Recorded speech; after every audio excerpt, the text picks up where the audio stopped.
Mewakili penjabat Bupati Aceh Besar Muhammad Iswanto SSDPMM, Sekretaris Daerah Kabupaten Aceh Besar Dr. Randes Sulaimi MSI melakukan serah terima jabatan atau pengantar tugas Camat Blambintang di Aula Unit Daerah Kerja Pembangunan Kecamatan Blambintang Aceh Besar, Kamis 11 Mei 2023. Pada kesempatan itu, Sulaimi minta agar Camat Blambintang yang baru Muhammad Kamil Zuhri SSDPMSI meningkatkan sinergitas bersama Forum Komunikasi Pimpinan Kecamatan.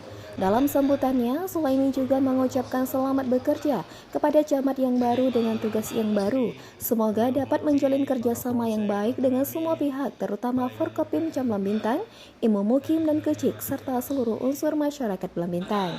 Sekda Sulaimi menyampaikan kepada camat Blambintang yang baru, Kamil Zuhri, agar terus bekerja keras dan proaktif dalam mengatasi dan menurunkan angka stunting serta meningkatkan posyandu di kampung-kampung dan kembali melanjutkan apa yang belum tercapai atau terpenuhi dilakukan oleh camat sebelumnya.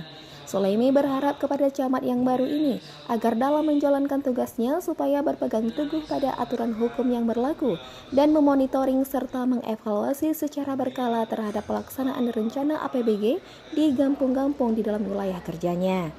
Lebih lanjut, Sulaimi mengatakan kepada camat yang baru agar dapat lebih dekat lagi dengan masyarakat dan harus berada di tengah masyarakat untuk melayani masyarakat.